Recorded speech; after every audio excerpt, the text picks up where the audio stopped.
Bienvenue dans notre podcast Relations 360. C'est un espace où on explore, on analyse et on remet en question la relation avec soi, la relation à l'autre et la relation aux autres.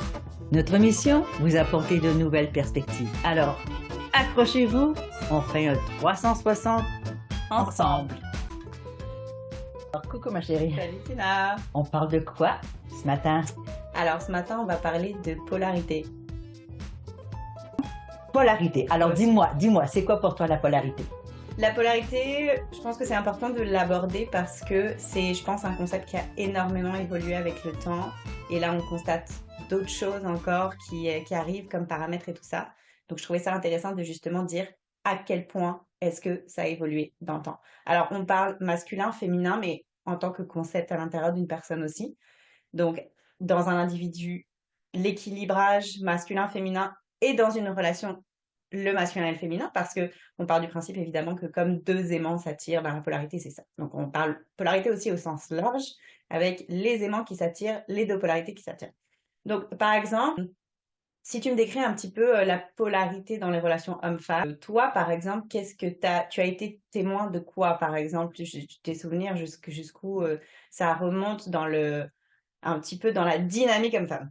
Qu'est-ce que tu peux me dire? OK. Alors, c'est sûr que chaque homme a une polarité féminine et chaque femme a une polarité masculine. Je veux dire, Carl Jung en parlait avec son Anima Animus. Donc, on n'a rien inventé, Ouais. c'est documenté. Par contre, peu de gens ont connaissance de est-ce que j'ai intégré mon masculin en tant que femme? Est-ce que j'ai intégré mon féminin en tant qu'homme? Super intéressant. Alors, quand on l'intègre mal, on a le mauvais côté du féminin chez l'homme. Alors, le mauvais côté, ça veut dire que je suis trop sensible, je suis trop moumoune à quelque part. On veut pas ça. Un homme qui intègre bien son féminin, il y a de l'empathie, il y a de la sensibilité, il y a de la douceur, il l'a bien intégré. Même chose, c'est la femme qui intègre mal son masculin, elle devient autoritarisme, elle devient chiante, elle devient nagging, elle l'a mal intégré. Si elle l'a bien intégré, elle va être au contraire. Elle va avoir du drive, elle va avoir de l'ambition, elle va avoir de l'énergie, finalement, d'action. Lorsqu'on a une relation, si on n'a pas l'un et l'autre intégré la part de son contraire, eh bien, ça peut causer des frictions, bien entendu.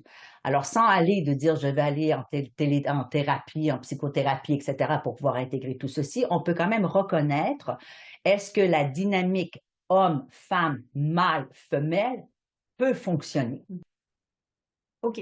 Donc, si on remonte dans le temps, la polarité pour toi, ça ressemblait à quoi justement dans une dynamique homme-femme? OK, alors si tu parles dans l'histoire de Tout l'humanité, à fait. si on remonte à l'homme de Cro-Magnon, c'est évident que l'homme était chasseur, puis l'image très rigolote de traîner sa femme par les cheveux. Bon, bon, c'est très rigolo. Mais il y avait ce mâle 100% mâle, mais c'était des impératifs de survie. Okay? Donc, il y avait besoin de cette force, alors que la femme était plus centrée autour des enfants, de la cueillette de baies, etc. Donc, c'était beaucoup plus fermé, plus sécuritaire. On a transporté ça nécessairement dans l'histoire, c'est-à-dire si on peut remonter simplement aux années 50, parce qu'on peut faire toute l'histoire, puis là, bon, on va voir différents trucs, mais on à partir des années 50, parce que là, on a remis la femme à la maison. Ouais. Après la Deuxième Guerre mondiale, parce que là, elle était participante en tant que travailleuse, OK?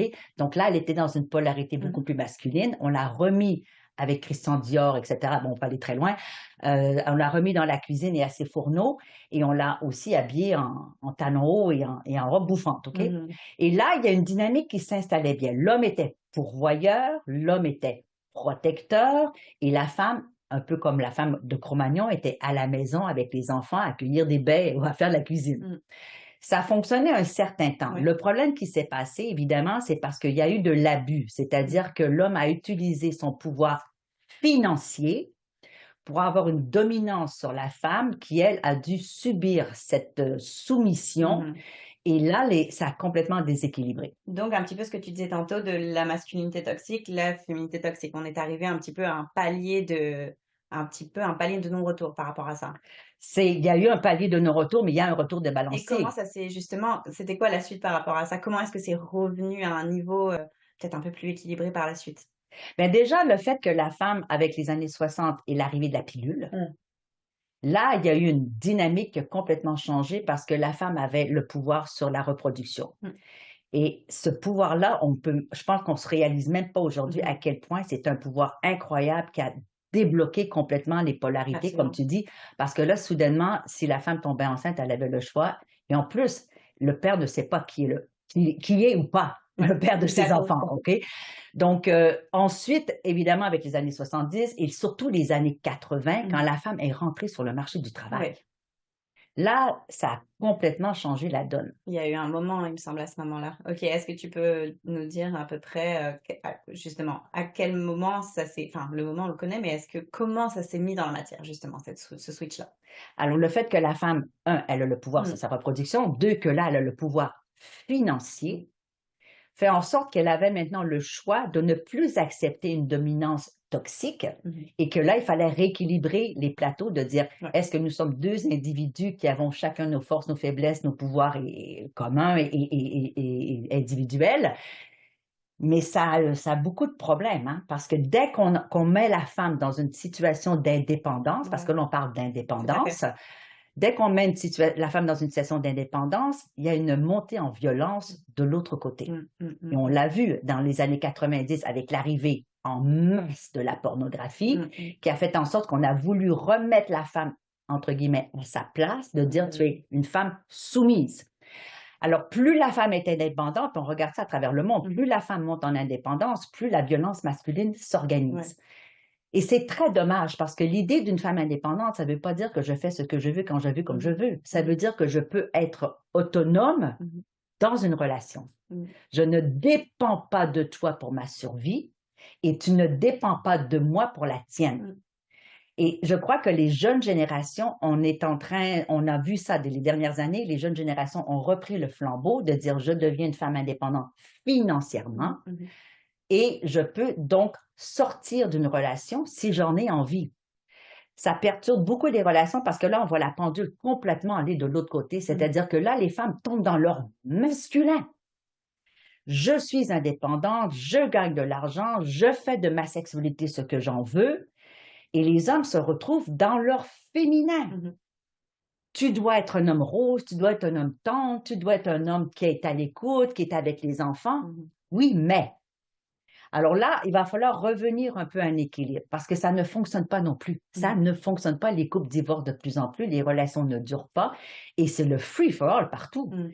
Alors, qu'est-ce qu'on doit faire maintenant? Je pense qu'il faut que la femme revienne un peu dans son pouvoir féminin, c'est-à-dire, d'accord, mon pouvoir financier, d'accord, j'ai mon pouvoir de reproduction, mais je demeure quand même la personne qui a une émotion, une sensibilité, de l'empathie, de la douceur. J'amène ça vers l'homme et l'homme m'apporte non pas sa protection et de pourvoyer à mes besoins financiers, mais il va m'apporter cet aplomb, cette autorité à quelque part, ce Direction, leadership, tout à fait. cette Bien sûr. direction qui fait en sorte que je peux, moi, tomber dans ma douceur et toi, tu peux rester dans ton aplomb, dans l'autorité dans le bon sens, hein, dans le leadership, dans la direction, comme tu disais. Et lorsqu'on va trouver ça, je crois qu'on va pouvoir justement vivre plus harmonieusement. On voit un petit peu le retour aux femmes dites traditionnelles. Tout à fait. Mais là encore, c'est pas évolutif. C'est pas retourner en arrière Non. qui va arranger les choses. C'est pas parce que je retourne à mes fourneaux on va équilibrer les choses. C'est pas parce que je retourne dans une dépendance financière qu'on va retourner. Non. C'est qu'est-ce que je peux faire pour rester dans mon féminin tout en étant indépendante, autonome finalement, et qu'est-ce que tu peux faire pour rester dans ton masculin pour rester autonome, indépendant, mais avoir cette idée de leadership, de direction. Je crois qu'on est en construction du nouveau couple. Tout à fait. Je pense que tu l'as très bien résumé parce que dernièrement, et moi j'aime vraiment ça, ces questions-là de polarité, parce que effectivement, avec le temps, tu vois non seulement comment ça évolue, mais comment, en fait, rendu à notre stade, je pense que c'est vraiment de prendre les paramètres de polarité, d'analyse de toutes les époques et de dire bah, finalement, qu'est-ce qui marche pas, où est-ce qu'on a été trop loin, comme tu disais, où est-ce que ça ne fonctionne plus, parce que Mhm. clairement, sur certains schémas, il y a des choses qui ne fonctionnent pas et c'est juste comme une réalité. Donc c'est un peu d'analyser ces paramètres-là et de dire comment je peux garder de la distance et du recul avec ces paramètres et les intégrer. Moi, dans mon travail, il y a aussi une énorme prise de conscience récemment de mon masculin, mon féminin, Oui. comment être dans mon masculin sain, mon féminin sain. Et je trouve ça très intéressant et de le mettre en perspective dans une relation. Donc de dire, OK, ben, c'est une réalité que par exemple, si je suis une femme et que dans mon travail, ben, j'utilise plus mon côté masculin parce que bah, l'époque veut ça et que tout ça, tout ça. Mais en même temps, ben, dans ma vie privée, relationnelle, émotionnelle, tout ça, je veux être dans mon féminin sain et j'ai besoin de ça. Donc beaucoup, ça le relie beaucoup avec les besoins aussi relationnels.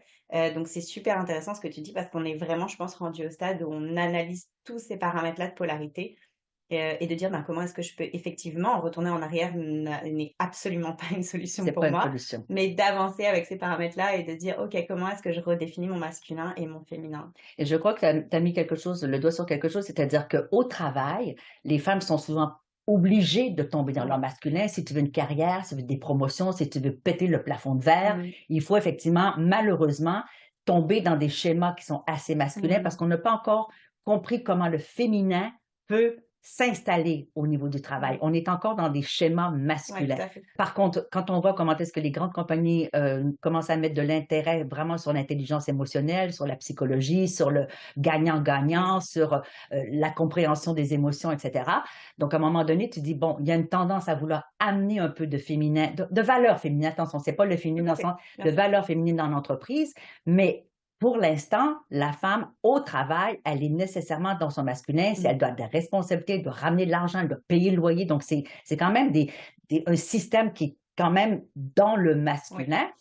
C'est correct, ça fonctionne. Mhm. Mais rendu à la maison, là, il faut C'est de lâcher l'équilibrage, ça bien sûr. complètement, Ouais. complètement lâcher ça et de dire comment est-ce que je peux tomber dans mon Mhm. féminin. Mhm. Mais là, ça veut dire que l'homme, là, il faut qu'il reprenne son Son masculin, il n'est masculin. pas toxique. Mhm. Tout On à n'est fait. pas dans la violence, on n'est pas dans la domination, Mhm. on n'est pas dans l'autorité, dire tu fais ce que je veux, Mhm. tu es Mhm. à la cuisine et moi je suis au salon. C'est Mhm. pas ça, être dans Tout à son fait. masculin. Donc, comment est-ce que je peux être le leader? Comment est-ce que je peux te protéger dans ce sens de je conçois que c'est Le moi, container, voilà le tout à fait. container pour que tu puisses tomber dans ta douceur. Ouais. Et qu'est-ce que l'homme veut dans la vie, dans un couple?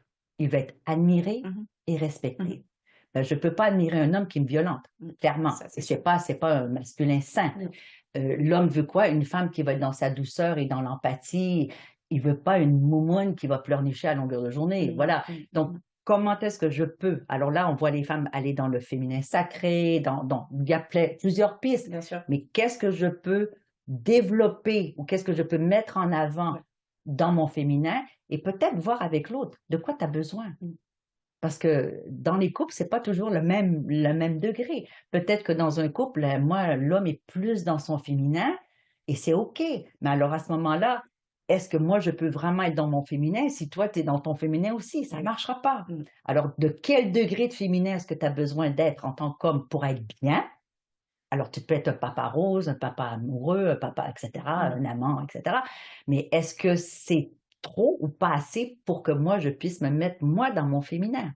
Est-ce que je suis trop dirigeante à la maison? Est-ce que c'est moi qui décide tout, qui prend toutes les Mhm. décisions? Ben là, je suis trop dans mon masculin. Donc, comment est-ce que tu veux que je sois? Comment est-ce que tu as besoin que je sois pour toi et pour l'autre? On revient toujours à la même chose. Est-ce qu'on peut se parler? Tu as tellement raison. La communication, c'est super important. C'est ce qu'il y a de plus important dans tous les cas. Et pour boucler la boucle, effectivement, la polarité, ben, c'est un concept il est ce qu'il est. Il sera toujours comme ça. Et quand il n'y a plus de polarité, les choses s'attirent plus et ça va plus. Et Voilà. exactement ça. Il faut pouvoir s'attirer l'un et l'autre Tout à et fait. avec cet En prendre équilibre-là. conscience. Exactement. Bon, ben, Merci, Tina. nous sommes déjà à la fin de cet épisode. On espère vraiment vous avoir inspiré. Retrouvez-nous dans le prochain podcast Relation 360. En attendant, on a très hâte de voir vos commentaires. Abonnez-vous et surtout, retrouvez-nous sur nos réseaux sociaux.